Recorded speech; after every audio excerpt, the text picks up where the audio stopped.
बिस्मिल्लाहिर्रहमानिर्रहीम। खैर हज़रात, मैं हूँ अख्तर अब्बास और आप सबको मेरा सलाम पहुँचे। इसरार साहब हमारे पुराने सुनने वाले और देखने वाले हैं, बड़ी रेगुलर और बाकायदगी के साथ देखते हैं, कभी कभी कमेंट भी करते हैं। उन्होंने एक शिकवा किया है। उन्होंने कहा आप लड़कियों को बाप बन के इतनी मोहब्बत से इतनी अच्छी बातें बताते हैं कि मैं अपने करीबी अजीज़ों की बेटियों को जिनकी शादियाँ होने वाली हैं उनको खुशी से रेफ़र कर देता हूँ। अब मेरे भतीजे की शादी होने वाली है पर मेरे पास उसको बताने की चीज़ें निस्बतन कम हैं, तो प्लीज़ एक तो मेरी मदद कीजिए। इसरार साहब, गुजारिश ये है कि इस मौजू पे आप ज़रा ढूंढें, आपको हमारी काफ़ी वीडियोस मिल जाएंगी। दूसरा, इन्होंने कहा कि जिन मर्दों की शादियों को 10-20 साल हो जाते हैं तो आप क्या उनको भी पोस्ट मैरिटल देते हैं काउंसलिंग? जी बिल्कुल, उनके लिए पोस्ट मैरिटल काउंसलिंग होती है। जैसे ख़वातीन के लिए एक्सरसाइजेज़ होती हैं और मेडिसिन होती है, तो इसी तौर पे इनके लिए एक्सरसाइज भी हैं और 2 मेडिसिन भी हैं। लेकिन इनकी जो मेडिसिन है वो भी हर्बल हैं और वो डॉक्टर नौशीन साहबा की बनाई हुई हैं, तो उसमें जो मुख्तलिफ हर्ब्स हैं वो शामिल किए गए हैं। इनका बहुत इम्पैक्ट होता है और लकीली मैंने अभी देखा तो मेरे पास वो पड़ी हुई थी टेबल पे। ये मुझे जो गिफ्ट उनका आया था, ये नाज हर्ब्स का है, ये सपर मैक्स है और इसमें कोई 30 कैप्सूल होते हैं। और ये भी नाज हर्ब्स का है, ये VM मेगा पार है। इन दोनों में न सिर्फ ये जो इकट्ठे इस्तेमाल करने होते हैं दूध के साथ, इनमें जो मुजमूई परफॉर्मेंस है वो बेहतर होती है। जो आपकी खुशी है, अज़वाजी खुशी या रोमांस की खुशी, वो अल्हम्दुलिल्लाह बेहतर पूरी होती है। फिर अगर स्पर्म्स की कमी हो तो ये जो सपर मैक्स है बेसिकली सपर स्पर्म से ही निकला है, तो ये उसको भी मैक्सिमाइज़ करता है। और ये घर में ज़रूर होना चाहिए। शादी के 5-7 साल के बाद जो और दफ्तर की और बाहर की और ख़ानदान की इतनी सारी जो कॉम्प्लिकेशंस होती हैं, तो उस वजह से मर्द को भी अपने आप को रिफ़्रेश करते रहना चाहिए। ओके जनाब, इसका मंगवाने का तरीका वही आसान सा है, 0341657826, तो आराम से ये मंगवा लीजिए और फिर इस्तेमाल कीजिए, दूध के साथ इस्तेमाल करना। अच्छा जी, एक बड़ा अहम सवाल आया है और ये सवाल जनरेट किया है हमारे टीम के मेंबर हैं, उन्होंने, अवैस साहब ने।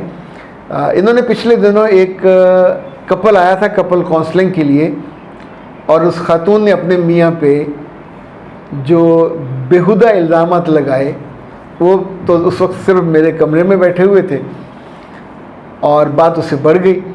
अच्छा, उस खातून को, और मैं सब ख़वातीन को कहता होता हूँ कि ये हरकतें ना किया करें। जब भी आप इल्ज़ाम लगाओगे रिश्ता ख़त्म हो जाएगा, या आपके पास सबूत हो और आपने तय कर लिया हो कि नहीं, अच्छा उसके बदले में मर्द ने कुछ सबूत निकाल के दिखाए कि जी ये सबूत हैं, ये सबूत हैं, ये बेसिकली बद किरदार हैं। इस पर उस खातून ने उसको अब्यूज़ किया। उसने फिर खड़े होकर, ये तो मेरे सामने की बात है, उसने खींच के उसको झांपड़ मारा और था भी अच्छा कद काट का। तो मैंने वहीं खड़े खड़े फ़ौरी तौर पे अपने जो असिस्टेंट थे उनको आवाज़ दी, फिर अपने ड्राइवर को आवाज़ दी। लकीली दोनों अपनी अपनी नशस्तों पे मौजूद थे, दोनों आए। और लड़ाई में ख़ुद पंगा नहीं लेना चाहिए। ये बाज़ दफ़ा जब वो घूंसे पड़ रहे होते हैं तो फिर आपको भी पड़ते हैं, इसलिए ये जो समझदारी और एहतियात होती है वो यही कि आप ख़ुद उसका पार्ट नहीं बनना चाहिए। खैर, उन्होंने उनको अलग किया, खातून को बाहर ले गए। सवाल मुझसे उन्होंने ये कहा कि सर अगर कोई कस्में खाए, कोई खातून जिस पे इल्ज़ाम हो बद किरदारी का और माफ़ी ना मांगे, यानी तौबा ताइब ना हो, उस बात को डिनाई करे और कस्में खाए कि नहीं ऐसा नहीं है, सबूत सामने पड़े हों, ये बहुत सारे घरों में, अल्लाह माफ़ करे सब में नहीं होता लेकिन बहुत सारी जगहों पे ये होता है।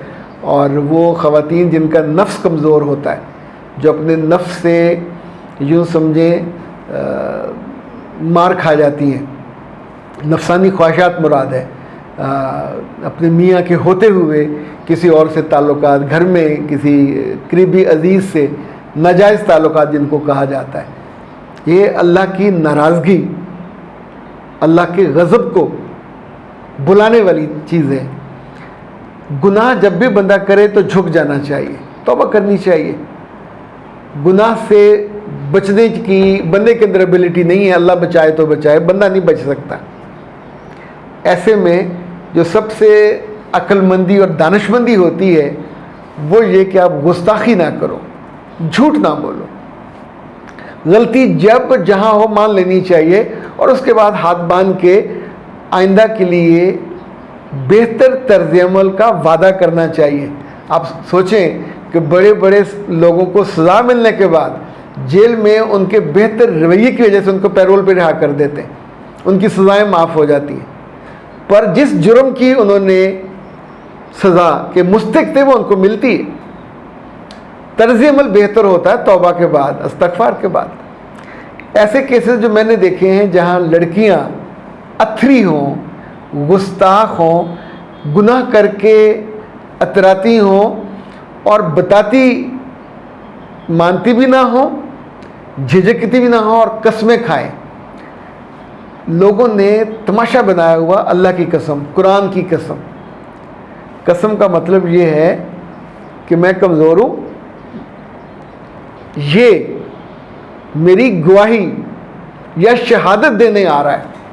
یعنی اب اللہ کی قسم کھاتے ہو تو اب اللہ کو شاہد بنا کے لاتے ہو کہ دنیا کا سب سے بڑا مالک اور خالق وہ میری شہادت, تو آپ کی شہادت کیوں دے گا؟ آپ نے ایسا کیا کارنامہ کیا ہے, گناہ کو چھپا رہے, وہ کیوں شہادت دے گا؟ ایسے جو قرآن کی قسم کھائے, جو رسول کی قسم کھائے, جو ماں باپ کی, یعنی ایک اصول یاد رکھیں, قسمیں کھانے والا ہمیشہ جھوٹا ہوتا ہے. اس کی لمبی لمبی داڑھی ہو, اس نے 4 چادریں اڑی ہوئی ہوں, جو مرضی شکل بنائی ہو, قسم کھانے والے کے بارے میں مہر ہے جھوٹ کی کہ وہ جھوٹا ہے. سورہ قلم میں اللہ نے اپنے بندوں کے لیے جو 2 آیات فرمائیں وہ یہ کہ یہ قسم کھانا یہ بڑا عیب کی بات ہے. جو بھی کھائے, لڑکا کھائے یا لڑکی کھائے, اور ان پہ اعتبار مت کرنا, یہ دوسرا حکم ہے. اچھا, جو پوری آیت ہے, تم کسی ایسے شخص پر اعتبار نہ کرنا جو بات بات پہ قسم کھائے, اور اس کو اللہ نے بے وقت آدمی کہا, بے وقت شخص. اچھا, آپ ذرا سا ڈھونڈیں, کچھ کام خود بھی کرنا چاہیے.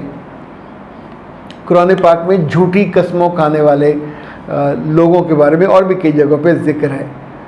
احادیث میں بھی آپ کو ذکر ملے گا, آپ کو جو صحابہ ہیں ان کے یہاں بھی ذکر ملے گا. ان کو ابھی جو ہماری عدالتیں ہیں آج کی, ان میں بھی جو بندہ قسم, اور جو ریگولر گواہ ہوتے ہیں, جھوٹے گواہ ان کو کہتے ہیں, پھر پیسے لیتے ہیں, کسی جگہ بھی جھوٹی گواہی دے دیتے ہیں اور قسم کھا کے دیتے ہیں. ایک زمانے میں آرڈیننس آیا تھا کہ ایسے جھوٹے لوگوں کا عدالتوں میں داخلہ بند کر دیا جائے, اور پھر ایسے بہت سے جھوٹے لوگ جو ریگولر گواہیاں دیتے تھے, ان کی شکلیں سب کو پتہ ہوتا تھا, ان کی عدالتوں میں بندش ہوئی. ایسی خواتین, اگر ایسا کیس آپ کے سامنے آئے تو میں تو اس حق میں نہیں ہوں, مرد ہو یا عورت, جو بھی اپنی غلطی یا گناہ پہ شرمندگی کی بجائے قسمیں کھائے اور گواہی میں اس ذات کو یا اس کی کتاب کو لائے, اول و آخر جھوٹا ہے. کچھ بھی ہو جائے اس پہ اعتبار مت کیجیے, یہ بے وقت شخص ہے. خود اللہ کا حکم ہے کہ اس پہ اعتبار نہیں کرنا. اور جو لوگ قسمیں کھا کے چیزیں بیچتے ہیں, ان کو تو اللہ کے رسول نے ان کے لیے بہت غصے کا اظہار فرمایا. سو اللہ نہ کرے کبھی انسان سے غلطی ہو جائے, پھنس جائے, اور 4 لوگوں میں, لوگوں کے سامنے شرمندہ ہونا چھوٹی چیز ہے, رب کے سامنے شرمندہ ہونا یا پھر گستاخ بن کے یہ سمجھنا کہ وہ مجھے درگزر کرے گا, وہ بہت سختی سے نمٹتا ہے. گستاخ لوگوں سے اور گناہ گاروں سے, جو ایسے لوگ جنہیں شرم نہیں آتی اور پھر وہ اس جھوٹ پہ اتراتے ہیں اور جھوٹ کو یوں سمجھیں گلیمرائز بھی کرتے ہیں, قسمیں کھا کے سمجھتے ہیں, اندر سے وہ خوش ہو رہے ہوتے ہیں کہ میں ان کو پاگل بنا رہا ہوتا ہوں. تو لوگ بن سکتے ہیں, دنیا کا مالک اور خالق اور یہ نظام نہیں بن سکتا. تو ایسے لوگوں سے پناہ مانگی گئی ہے, اور ان سے بچت کا اور ان سے دور رہنے کا بھی حکم ہے. اختر عباس کو اجازت دیجیے. السلام.